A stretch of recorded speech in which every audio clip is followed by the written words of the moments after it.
behind. Our first guy up on stage is known to, I believe, everybody here. He is a great writer, excellent commentator. He is Jack Hunter.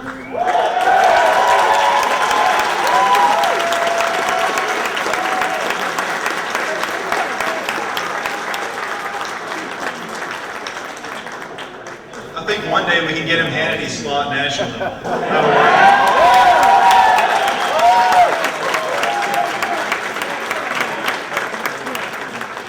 But you can hear him on WTMA, 1250 AM in South Carolina. And as I got to say last year, I'm going to say it again, the coolest introduction you will hear at CPAC, ladies and gentlemen, the Southern Avenger.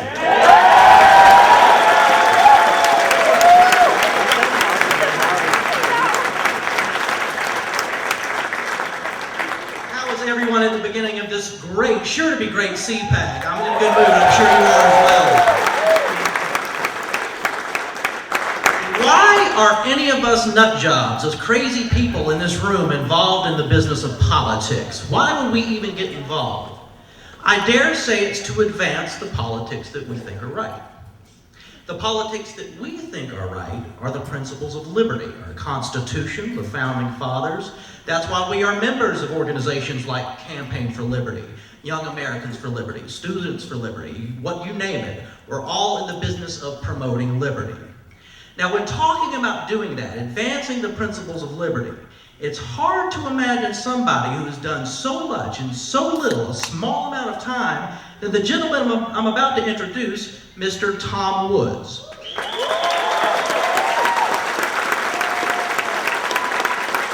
Now, if you would have told me, even, I don't know, 5 or 6 years ago, that there was going to be a guy on the top of the New York Times bestsellers list talking about Austrian economics, abolishing the Department of Education along with pretty much everything else in our federal government, and being the Southern Avenger talking about nullified state laws, really? So it gives me great pleasure and great honor, a man who's done more to advance the cause of liberty than pretty much anybody I could possibly imagine. Ladies and gentlemen, New York Times best-selling author and a hell of a guy, Tom Woods.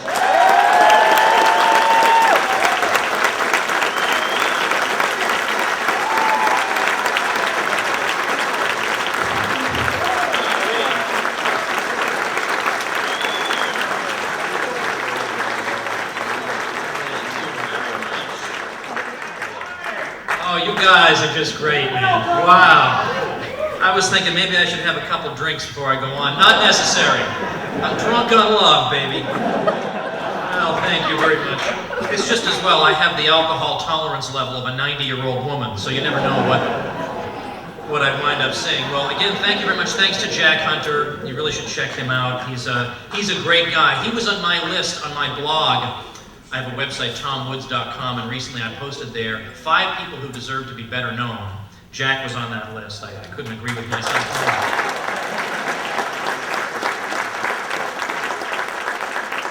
A couple of quick housekeeping things before we get into the unapproved opinions here that are going to be expressed. So if you have delicate ears and you don't want to hear an opinion that doesn't fall in between the officially allowed range of Mitch McConnell to Hillary Clinton, now is the time to leave the room. Okay? You're going to be hearing some things today that are not approved by the New York Times, the Washington Post, MSNBC, and so on and on. And I mean, if you're too delicate for this, now's the time to get out. But what I want to say first is, there's a straw poll going on at this event.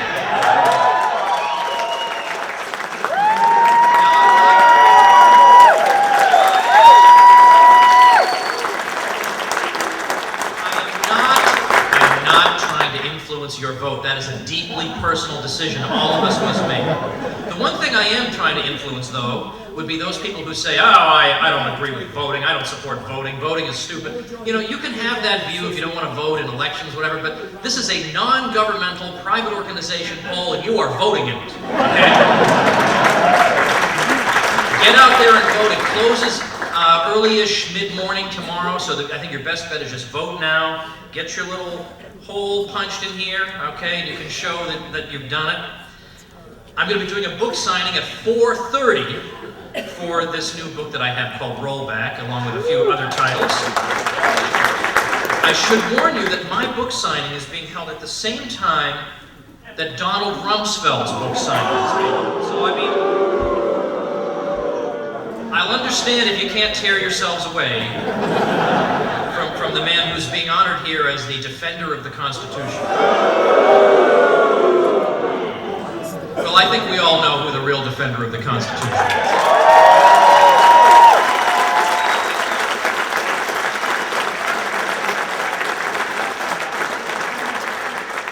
Yes, I am going to get to my remarks at some point, but this is actually kind of a lot of fun. Opening remarks, and then finally 8 p.m. Make sure you're in the Thurgood Marshall Ballroom, I believe is where it is, where we're having an event tonight where it's going to be Jack, and I will be there as well. I'm going to be like Johnny Carson. He'll be Ed McMahon. Some of you are too young to even know who these people are. Ask someone, okay? And we're going to be interviewing Ron and Rand Paul for all to see.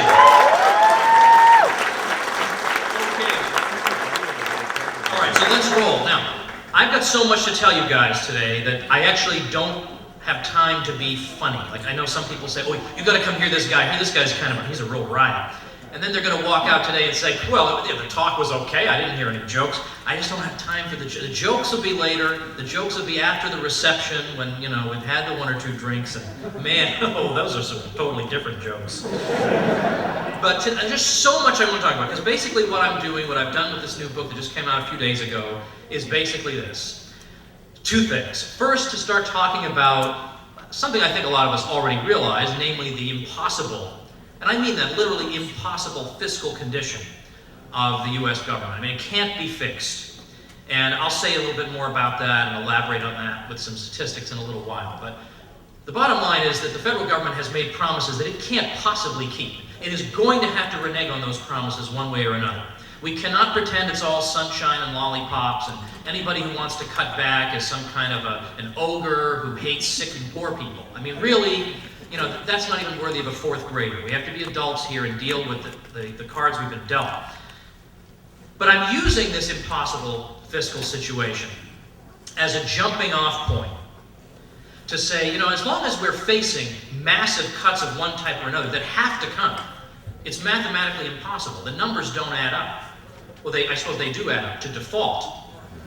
It's mathematically impossible for us to avoid cuts. Well, let's go back then and reevaluate all these claims that we got about government when we were in the 6th grade, by which government has more or less justified its ongoing growth, and Americans have acquiesced in it. Because I think even the best of us, in our heart of hearts, still can't quite emancipate ourselves from the idea that really government ultimately at root has our best interests at heart. It's wonderful self-serving, well, there we go, that was a Freudian slip, wasn't it? It's wonderful, selfless public servants just looking out for the common good, and without them, well, we'd have no art, we'd have no science if it weren't for government science funding. See, I'm going to take on some of the hard cases. We'd all be ignoramuses if it weren't for the Federal Department of Education.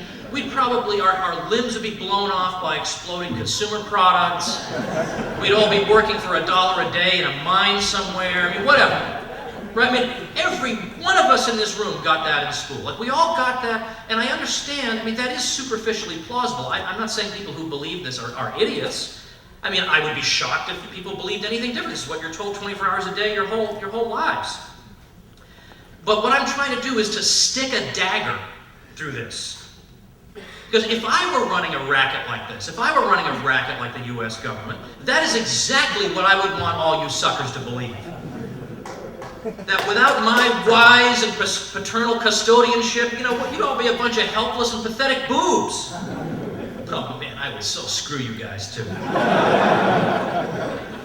But let's think though, let's imagine that the federal government is not the institution you read about in 6th grade civics. Let's suppose instead that our 6th grade textbook was wrong, and that the casual assumptions on which we have based so many of our political decisions have been faulty. Let's suppose the federal government has actually been an enemy of the people's welfare, and that the progress we've seen in our living standards has occurred quite in spite of it. It pits individuals, firms, industries, regions, races, and age groups against each other in a zero-sum game of mutual plunder. It takes credit for improvements in material conditions that we owe to the private sector, while refusing to accept responsibility for the countless failures and social ills to which its own programs have given rise. And rather than bringing about the so-called public good, it governs us through a series of fiefdoms seeking bigger budgets and more power. And despite the veneer of public interest rhetoric by which it camouflages its real nature, it is a mere parasite on productive activity and a net minus in the story of human welfare. Let's suppose that description is correct.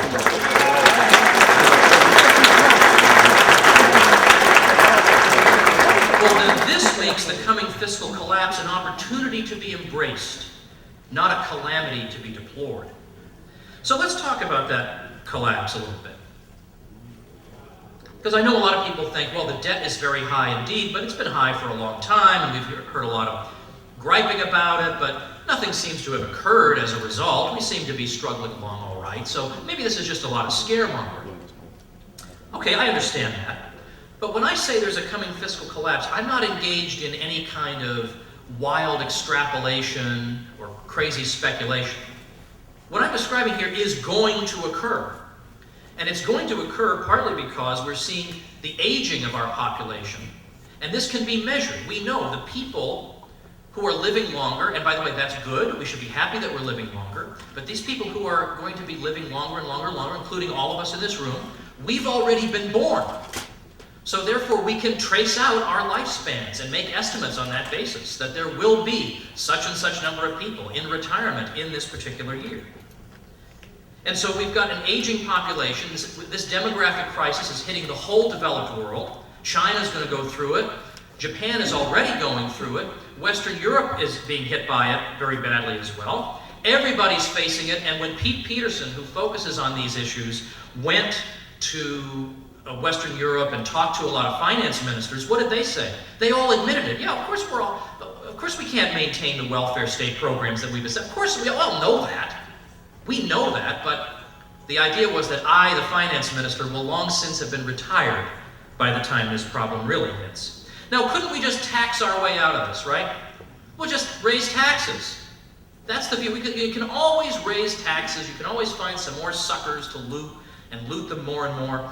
But here's a problem with that. I mean, apart from the moral problem, you shouldn't probably just grab other people's stuff. I mean, it's just, when you learn that when you were like 3, you shouldn't do that. But even if we set aside the moral problem, Jeff Hummels, an economics professor out on the West Coast, points out a very interesting statistic.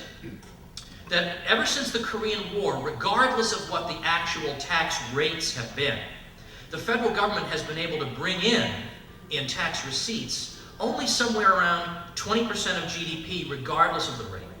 I mean, that's quite an astonishing thing. That you can fluctuate it all you like, but basically the take is roughly the same. There is an upper bound beyond which further tax increases will have little to no effect. We are going to see foreign demand for U.S. debt dry up for a variety of reasons. I mean, part of it is precisely the demographic crisis that a lot of these other countries are going to be facing.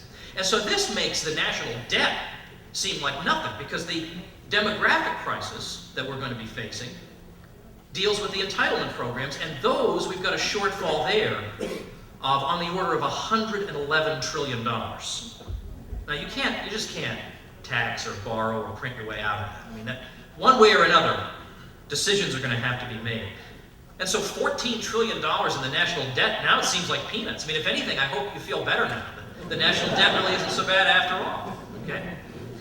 By 2020, even assuming the rosiest scenario, that we've got a robust recovery from the current malaise and interest rates stay at the super low levels they are now, the U.S. government is going to be owing nearly $1 trillion in interest alone every year starting in 2020. And that's in the best scenario. So in the best scenario, the federal government's just going to open up a window, throw $1 trillion out. It's very different from what they normally do, as you can see. It's a totally different situation. And then the states. Okay, well, we have some states that are doing okay. I think Texas is doing reasonably well. But plenty of states are on the verge of bankruptcy. We've got 7 states whose pension funds are going to be bust by 2020, another 13 by 2025. And they last even that long, only assuming that they're making an 8% return per year. Which I think there's a teensy-weensy chance that that might not happen. Now, I didn't realize that one of my old college friends from my Harvard days, Harry Wilson, ran for New York comptroller this year, and he almost won. A total outsider, he almost won. And I found out about it because I was reading a New York Times article where he was quoted, because at the time, just last year, the governor was considering a proposal to bail out the pension fund by borrowing from the pension fund. And people are saying, what? How could this be? Well, I'm afraid it is. That is an indication that the thing is over. The game is up. And of course, the poster child for all this is Detroit. Detroit is a city where it's the very model of spending and regulation and welfare and everything. And all these programs that we've been ogres for not supporting. Why? You must hate the human race. You must be a big hater. Blah, blah, blah, blah, blah. The typical Orwellian terms they throw out at you. But when you look at what actually happened in Detroit, if I wanted to wreck a city, I would do precisely these things. If I wanted to hurt people, I would do precisely these things. You look at what happened to it, about a quarter of the schools are closing, the money is gone, half the people have left. And what happened to the housing market? Well, in 2003, the median home price was $98,000. By 2009, it was down to about $14,000. You think, oh, wow, that really hit rock bottom. No, in 2010, it hit $7,000. And this is a microcosm for what may well be coming. And given the scale of what happened to Detroit, the likes of which we have not seen in American urban history, given that scale, there was, relatively speaking, no coverage of this. Absolute silence. And of course, the young generation, good luck to all of us, right? I mean, notice how I included myself? But I mean, really. I mean, if you're in your teens or 20s or 30s, basically the current system is rigged so that you have to just work and work and work till you drop dead on behalf of a system that's going to collapse anyway. Well, that's just great.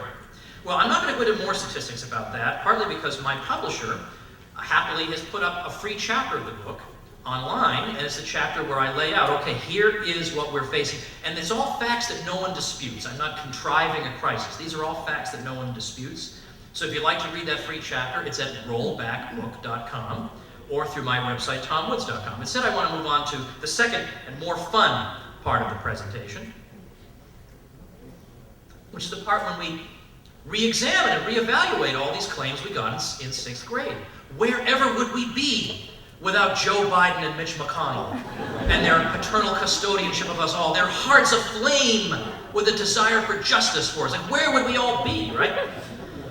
So first of all, I mean, let's think about the sort of things that we all learned. I remember that when I graduated high school, I was under the impression that honestly, if it hadn't been for these icons before whom we waved incense in the classroom every day, these great men whom we saw, all these great presidents, if it hadn't been for them, we'd all be, probably dead or in a pit somewhere, and, But yet, the facts are exactly the opposite. Look at what's happened to poverty around the world. Poverty is the great sticking point. Well, capitalism is incompatible with a high standard of living for everybody. Well, exactly the opposite is the truth. Absolute poverty, what economists call absolute poverty, afflicted 85% of the world's population in 1820. That was down to 50% by 1950, without any particularly substantial government programs, down to 33% by the early 1980s. By 2001, down to about 18%. And in fact, from 1981 to 2001, not only the percentage, but also the absolute number of people in poverty fell. That had never happened in any 20-year period in history. In the developing countries, we've seen substantial rises in life expectancy and caloric intake. In the U.S., we look at the U.S. poverty levels. Now here we're not talking about the more desperate absolute poverty, but what we recognize as American-style poverty. That figure declined over the course of the 20th century from roughly 95% to roughly the 12 to 14% we have now.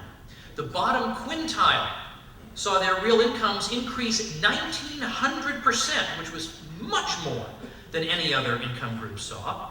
And they were able to acquire amenities that would have been prohibitive luxuries to even the richest, to even kings and queens in previous eras.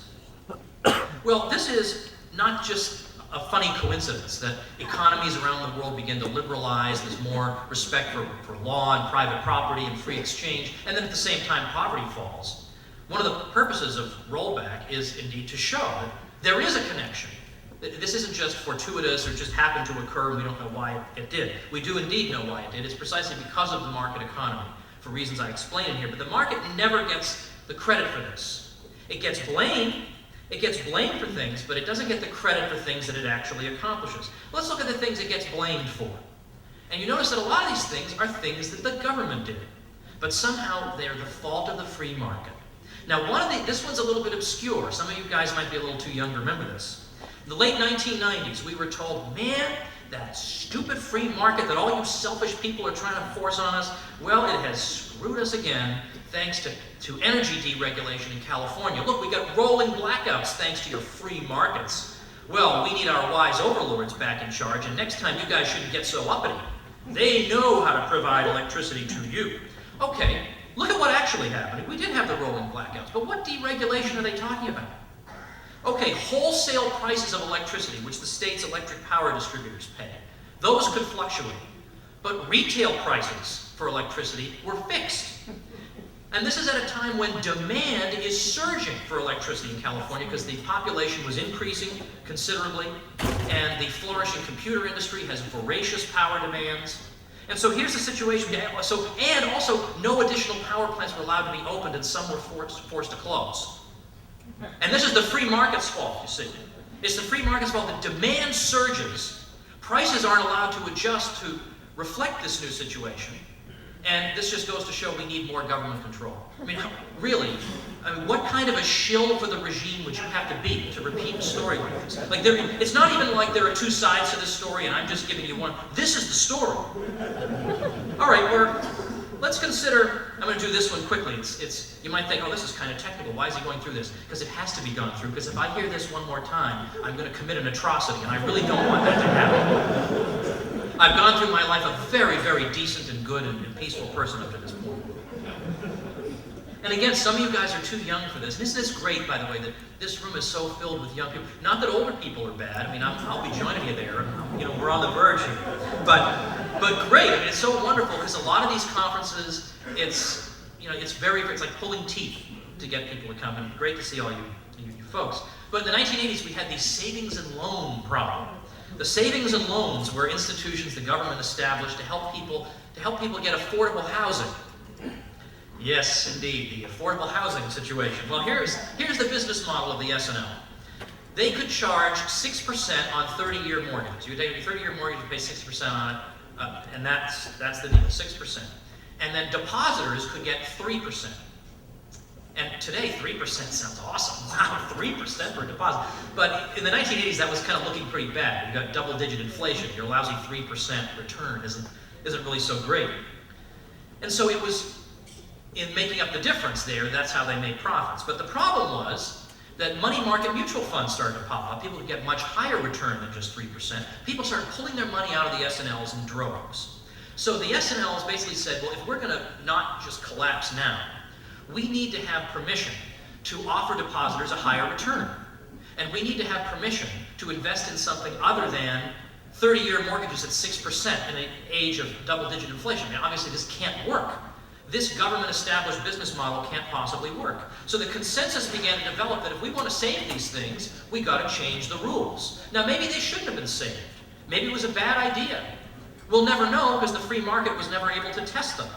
But the point is that if you wanted to save them, you would have to change the rules. And that's what so-called deregulation of the S&Ls amounted to. That they can offer a higher return and they can make different types of investments. Now you say, but that's terrible, they might take on more risk. Okay, well, it's either that or they fail. What's your choice? And I have a choice of my own, but the point is that when the government modifies the government-established rules of a government-established institution whose deposits continue to be insured by the government, how is that the free market's fault? These things collapse.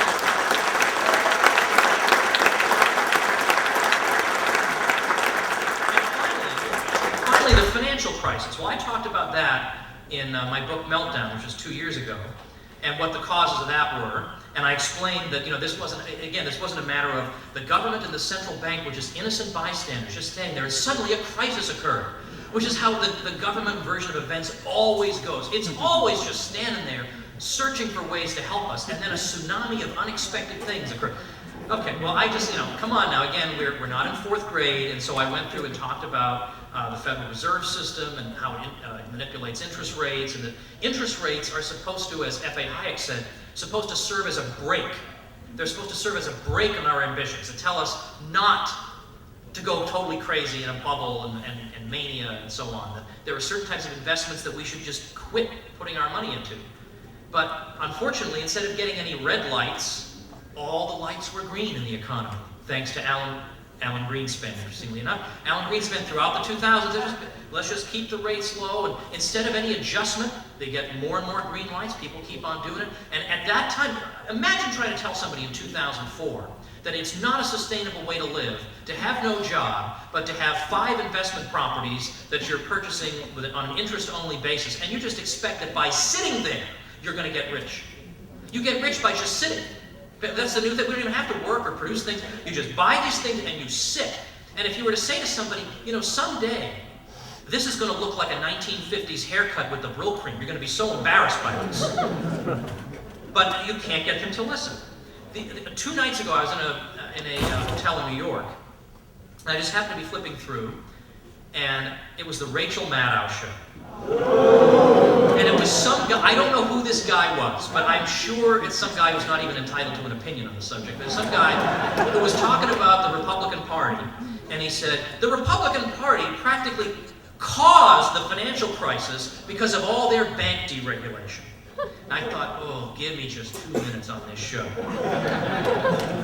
Okay, because this I want to talk about. You think, okay, you've got a packed room of people. You got the C-SPAN 2 book TV audience, and you want to talk about bank deregulation? Oh, yes, I do. Precisely because I have so many people here. Because this is repeated all the time.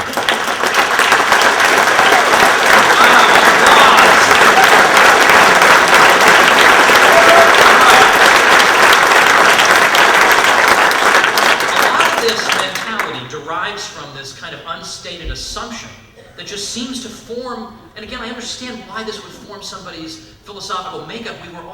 This was all rammed into our heads when we were kids, but that there is no serious problem that our wise overlords couldn't have solved if they had just been given the power to crack a few more skulls. And that's more or less the consensus. So let's look at these deregulation. Well, let's see, we had Regulation Q, which was mostly repealed under Jimmy Carter, which had limited the amount of interest that could be offered on savings deposits. Well, I don't think that's going to lead to a meltdown 3 decades later, so I don't think that's it.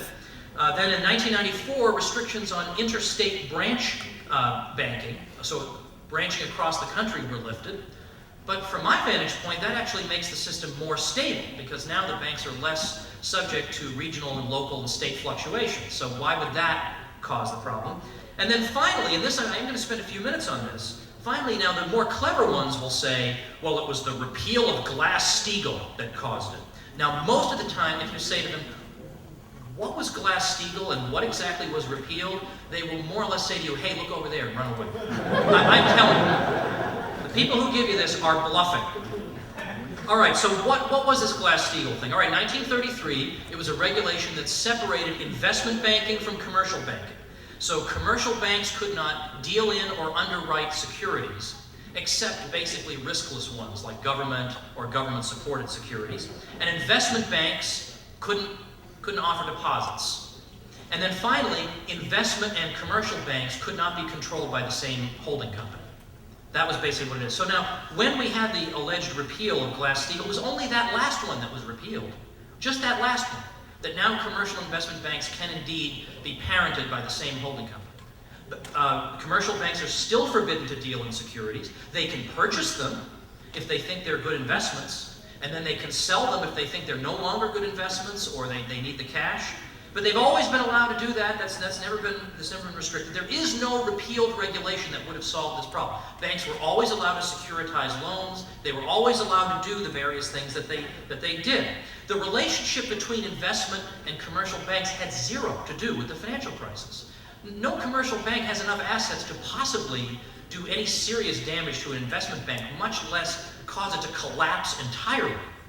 And there are severe regulatory firewalls between the institutions that, again, make this entirely implausible. The financial crisis occurred because banks did a lousy job in traditional banking activities. They made bad loans. They weren't doing some newfangled thing that deregulation had made possible. There is no repealed regulation that you can point to that would have prevented this. In fact, if you look at the regulatory agencies that are in charge of the financial sector, in real terms, since 1980, funding for them has tripled.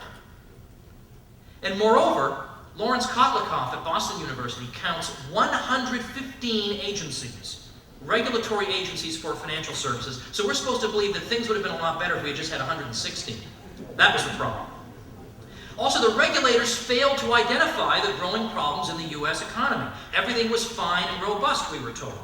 Well, first, they were relying on the risk assessments of a small cartel of ratings agencies that were protected from competition.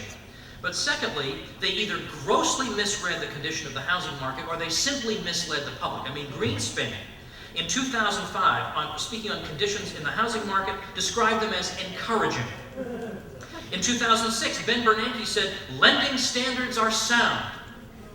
Lending standards in 2006 are sound. This guy needs more power, clearly. Clearly.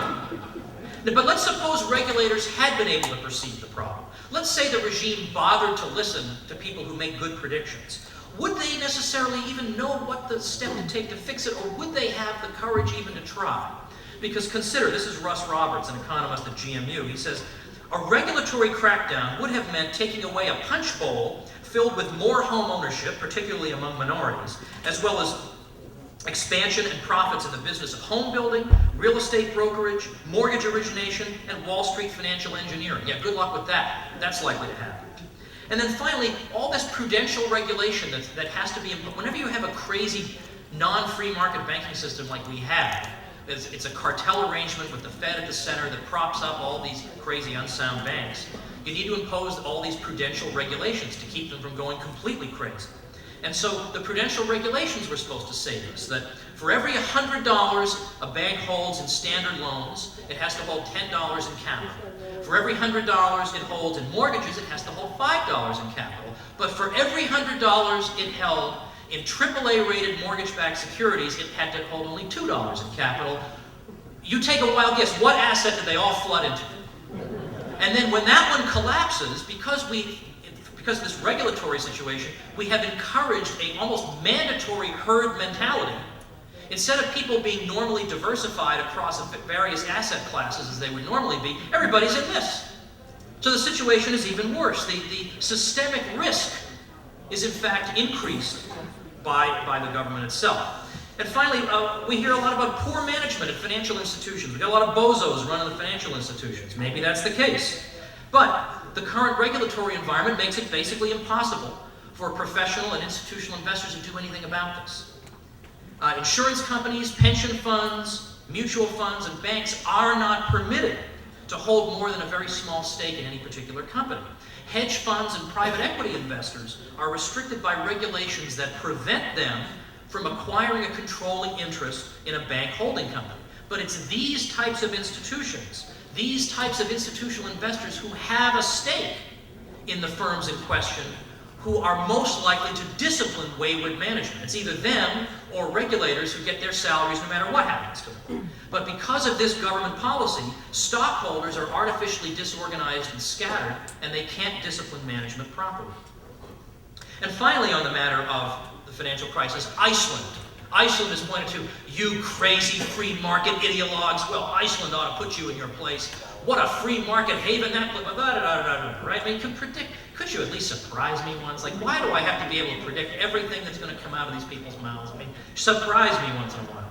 Well, it turns out, just take a wild guess. Like, I bet a lot of us in this room, you know nothing about Iceland. Take a wild guess at what you find in Iceland. Well, you find explicit bailout guarantees in real estate. So Fannie and Freddie had only implicit bailout guarantees. There had an explicit guarantee in Iceland. You had a completely out-of-control central bank, a race to the bottom in loan quality that resulted, moral hazard all over the place, and again, that's the free markets problem.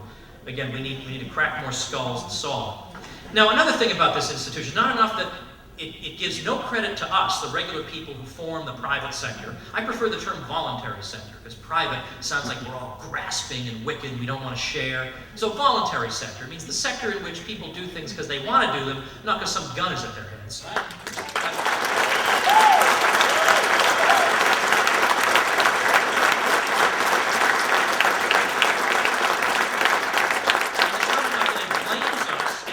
us for things that we didn't do and they did, but it also causes us to lose our imagination.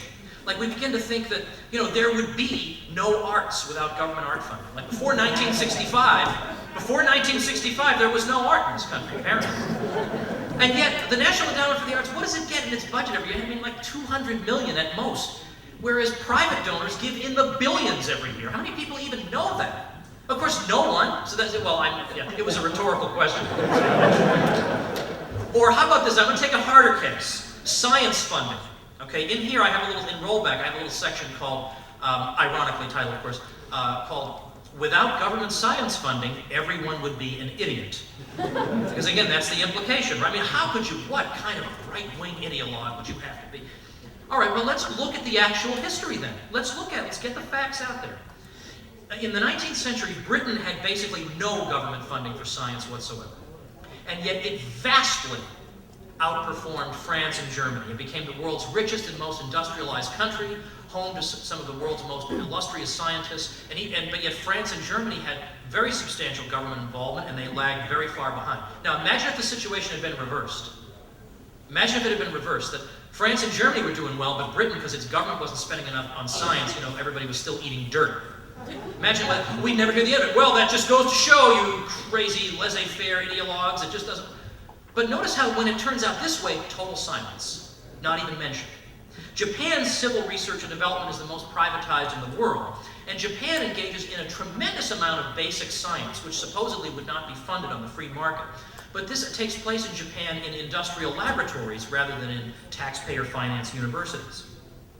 This is all based on this false idea of how science proceeds. It's an idea that you can trace actually back to Francis Bacon. That science proceeds as follows, that you start with basic science, which comes about in a laboratory. And then working with this basic science in a laboratory, this gives rise to discoveries. The discoveries are adopted by private industry and then in turn put in the service of human welfare. Now that's a very plausible story. I mean, I believed that story for a long time, but that's not actually how science has progressed. For example, the steam engine did not emerge from people in lab coats. It wasn't that people were experimenting and one of them suddenly said, oh my gosh, I can't believe I got like a steam engine over here. It wasn't that at all. It was that practical men were adapting pre-existing technology to modern problems. In fact, it was the scientists who had to adapt to the technology because the steam engine was much more efficient than the existing science said it could be. So the science had to change. The Department of Defense, in quotation marks, defense, Department of Offense it is, looked into how many of the 700 key research breakthroughs leading to the development of key weapon systems were attributable to basic science. You know how many? 2. So applied science builds overwhelmingly on applied science. Now, the argument, though, nevertheless, is that the market won't supply basic science, even though we've seen that in terms of a practical application, it's not as necessary as you might think. But market won't provide it because it's not geared toward immediate results, and that's all the private sector cares about. And secondly, any breakthroughs that are achieved are going to immediately become widely known to competitors. So why would you want to have a breakthrough if you couldn't, in effect, hog all the profits and the benefits from it for yourself? Well, the way we answer this is that when they try to claim that knowledge that comes from basic science is free, and so can be adopted by your competitors, and so why would you want to do that? Well, scientific research is not really free. Now, the non-science PhDs in this room, how many of you have tried to read an article in a professional physics journal? Okay? It's not the normal thing people curl up with, and you'll find that in order even to read that article, you need tremendous scientific background that almost no one has. I mean, it's like saying science is free in the way that law is free. Like, you could go defend yourself in court. There are all the law books. You could just go study them and go ahead and defend yourself in court. You have 3 days. Go ahead. So technically that's true, but in practice, it's not. Private firms want to keep up with scientific breakthroughs so that they can exploit them on behalf of their own products and in the service of human welfare. But the only people who can monitor these advances for them, who are knowledgeable enough to be able to understand what's being said at the conferences and read the conference proceedings, are scientists. But scientists don't enjoy spending all day in the library reading through scientific journals. They like being in a lab doing their own work. So basically the practical deal has been that the private sector wants scientists just to keep up with ongoing breakthroughs around the world. So it says, okay, you keep up with this research, and then in return we'll give you your own lab, where you can do your own stuff. And that's basically how it has worked, in spite of all the models to the contrary. Charitable giving for the endowment of laboratories and scientific facilities was common in the age before estate tax decimated fortunes. Basic science has long been provided by the private sector, and the person to whom I'm most indebted on all the things I've just told you, Terence Keeley, writes in his book, The Economic Laws of Scientific Research, that in fact, private donors as a percentage of GDP were more generous in funding basic science than the state has been, and he also shows in that book why government, when it provides scientific funding, necessarily displaces more than it actually provides. Now, unfortunately, the Keeley book is out of print and very expensive. I try to summarize some of his arguments in Rollback, but it's very good if you can get it at your libraries, and it's very much worth reading. It's the opposite of anything you would expect. All right, now what about something like, let's get right down to the nitty-gritty, like the most fundamental governmental role, defense, right, keeping us safe. We can trust them here, right? Now, anytime you want to talk about the military budget, and again, if you're like me, this is how I used to be years ago. Years ago, if somebody said we have to take a look at the military budget, I would have said, what are you, some kind of commie? I mean, come on, military budget. I mean, come on, you can't, what, you want us to get overrun by evil people? I mean, you can't possibly want to look at the military budget. But you know what, that's just the way they like it. That there's one sector, everybody's got one area that's off the table we can't even look at. But we can't afford to do this anymore. We can't afford this crazy assumption that, yeah, the government is full of liars and scoundrels who exploit us and loot us and lie to us all the time. But this one department is full of angels. And moreover, they're so full of angels that we will expressly exempt them from audit. The Department of Defense is expressly exempted from being audited. But we don't need that, right? Because, I mean, these are all decent people. Well, there's a missing $1 trillion, for example, that I'd like to know where it went.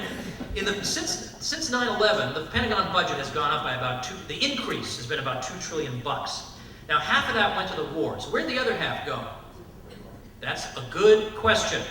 Because when you actually look at the state of the U.S. military, you compare it before and after, well, the combat air fleet has declined by more than 50% at a time when its budget went up by 43%. We've seen the number of battle force ships go down from about 333 to 287, and the Army, which got a 55% funding increase, went up by about 7%. That's what $1 trillion got you. I've got military experts in here saying, this is the biggest fleecing of the public in the history of this country. But it goes totally ignored.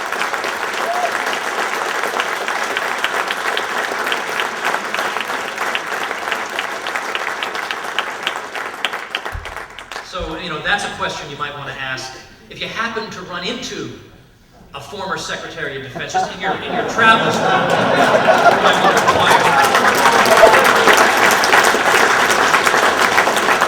But finally, what I also talk about in here is what all this military spending, what it does to the economy. It has economic consequences that I think people don't realize. And just to focus on just one of them, the problem is that when your firm caters to the Pentagon, it becomes less attuned to, cost control. When the major client is the Pentagon, cost control is not their major concern. And I'm not even saying that to be flippant or tongue-in-cheek. But from the Pentagon's point of view, they will find the money one way or another. For them, they're much more concerned about how well can you work with the military community.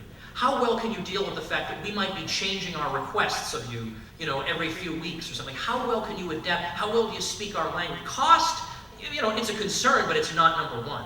And so what begins to happen is that these firms begin to lose their competitive edge because they're not under that kind of market discipline anymore. And I show in here how this happened to the once robust U.S. machine tool industry, which is the envy of the world. Then the Pentagon became its major client, and suddenly the machine tool industry becomes very uncompetitive, weirdly unable to keep up with cost cuts anywhere else in the world. In fact, in the 60s, the big thing was something called numerical control machine tool technology.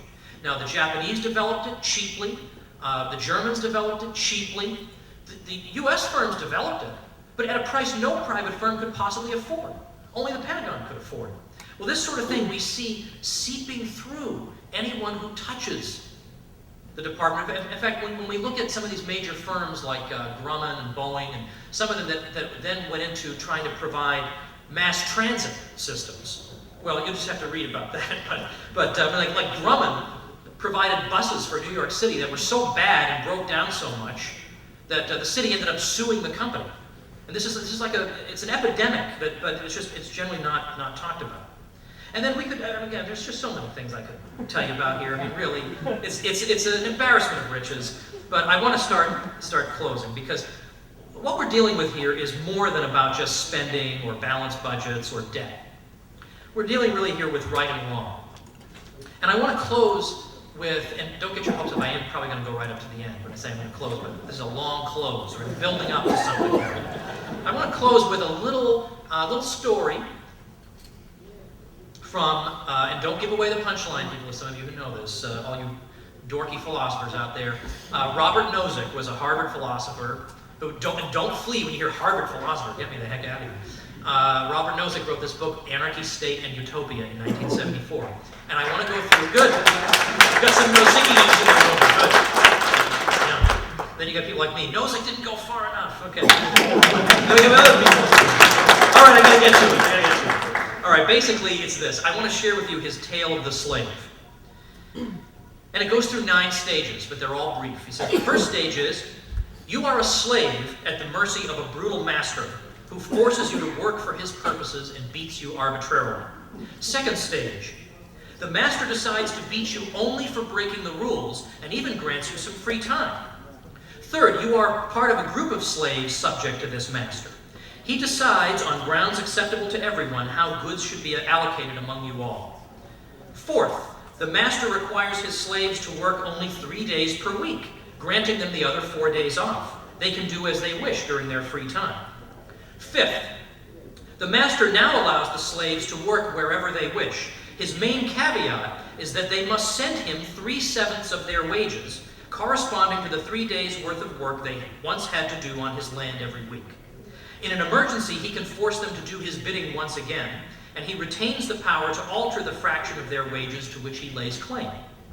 Sixth, the master grants all 10,000 of his slaves, except you, the right to vote. They can decide among themselves how much of their and your earnings to take and what outlets to fund with the money. They can decide what you are and are not allowed to do. We can suppose, for the sake of argument, that the master irrevocably grants this right to the 10,000 slaves. You now have 10,000 masters, or a single 10,000-headed master. Seventh, you are granted the freedom to try to persuade the 10,000 to exercise their vast powers in a particular way. You still do not have the right to vote, but you can try to influence those who do. Eighth, the 10,000 grant you the right to vote, but only to break a tie. You write down your vote, and if a tie should occur, they open it and record it. No tie has ever occurred. Ninth, you are granted the right to vote, but functionally it simply means, as in the 8th stage, that in the case of a tie, which has never occurred, your vote carries the issue. Nozick's question is this: at what stage between 1 and 9 did this become something other than the tale of a slave? Now that's the kind of question we rarely consider, because it's an unexamined premise of our society, that society can't function unless we have one single institution telling 309 million people what to do, how much of their labor they're entitled to the fruits of, and so on and on. And yes, it throws the poor a few scraps, but in 1,001 open and covert ways, this institution enriches various elites at the expense of the rest of the population. The more it grows, the worse it gets. More and more sectors of society conclude that they too must enrich themselves by means of government-granted privilege. Everyone begins to clamor for subsidies, just in order to break even. The industrialists take, the farmers take, the scientists take, the military establishment takes, the social workers take, the education bureaucracy takes. Everybody takes. All of this looting under cover of law is what Frederick Bastiat, the great 19th century French economic thinker, memorably called legal plunder, because nobody considers it legitimate to stick a gun in his neighbor's ribs and take his stuff. But we're taught to believe that a dramatic moral difference separates that kind of direct stealing from the indirect kind, That is to say, when the government sticks a gun in your neighbor's ribs and hands the proceeds to you. Nozick put it like this: when you tax away from someone the fruits of 5 months of his labor, you are taking from him 5 months of his life. Dance around that issue all you want. Use Orwellian synonyms all you like. But this is forced labor by any reasonable definition of the term. Can this really be the most humane way for human beings to interact with each other? Is it so unthinkable to imagine a society in which we put the guns down and we interact with each other on the basis of reason and compassion? But in particular, it is long past time, with this catastrophe staring us in the face, that we set a match to that 6th grade textbook. We understood the nature of the state. We really see what this institution is. Let us see it for what it is. Because the propaganda with which we are flooded regarding how indispensable the political class is, oh, they're all just selfless public servants, is unworthy of a 6th grader. We would not die instantly in the absence of the Joe Bidens and the Mitch McConnells. We would flourish. And here's the proof. Thank you.